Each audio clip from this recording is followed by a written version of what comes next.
Talleyrand stands with his back against the mantel, arms folded, almost bored, while Napoleon Bonaparte screams inches from his face, calling him a coward, a man with no faith, someone who would sell his own father for the right price.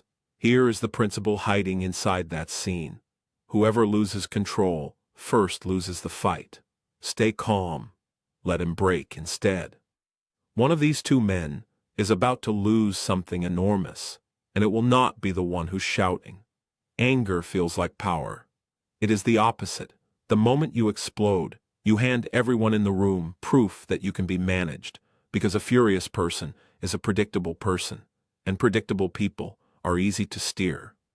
This cuts both ways.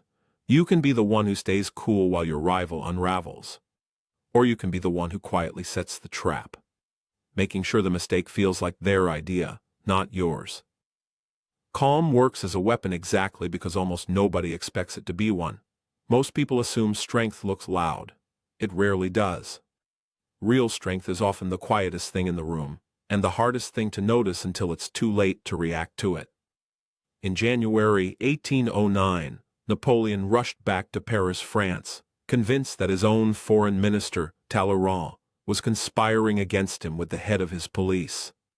He gathered his ministers, paced the room, and finally turned on Talleyrand directly, hurling insults, threatening to have him hanged at the gates of the palace, dragging his wife's private affairs into the rant in front of everyone present. Talleyrand said almost nothing. He simply smiled, unbothered, and limped calmly out of the room once it was over. Word of the outburst spread through Paris within days. People didn't remember the accusations. They remembered that the emperor of half of Europe had lost his composure in front of his own staff, while a supposed traitor stood there completely unshaken. Rage had made Napoleon readable, and readable men are easy to wait out. Losing control by accident is dangerous. Making someone else lose control on purpose is something else entirely. Consider Ras Gugsa, a powerful rival to Haile Selassie, the young leader next in line to rule Ethiopia. Selassie needed Gugsa gone, but attacking him outright risked turning half the country against the throne. So Selassie handed him an order built to humiliate him. March his forces against tribes Gugsa had no real quarrel with, on behalf of a man he despised.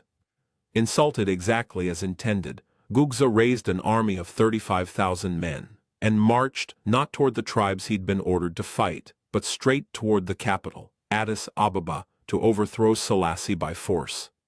Confident in his growing ranks, Gugsa believed he was finally moving on his own timing. What he never learned was that Selassie had already secured the loyalty of the Ethiopian church and quietly bought off his key allies before a single shot was fired.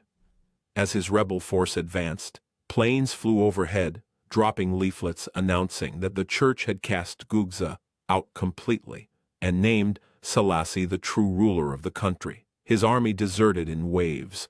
Gugsa refused to surrender and died in the fighting that followed. Within days, Haile Selassie was declared Emperor of Ethiopia. Provoke the wrong opponent, and you hand them a war for nothing. Provoke the right one at the right moment, and you make them defeat themselves, while your own hands stay clean. So the real weapon was never anger. It was who stayed still. Talleyrand knew it at the mantle. Selassie knew it from a distance, long before the first leaflet fell. Napoleon never learned it. 3 years later came the disaster in Russia. 6 years later came Waterloo. He was still emperor for a while.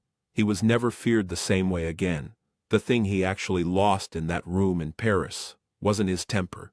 It was the myth of his control, and empires run on myths like that far more than they run on armies. The people who frighten you most are rarely the ones shouting. They're the ones who let you shout first, and right now, someone perfectly calm may already be watching you lose yours, taking notes on exactly how you break.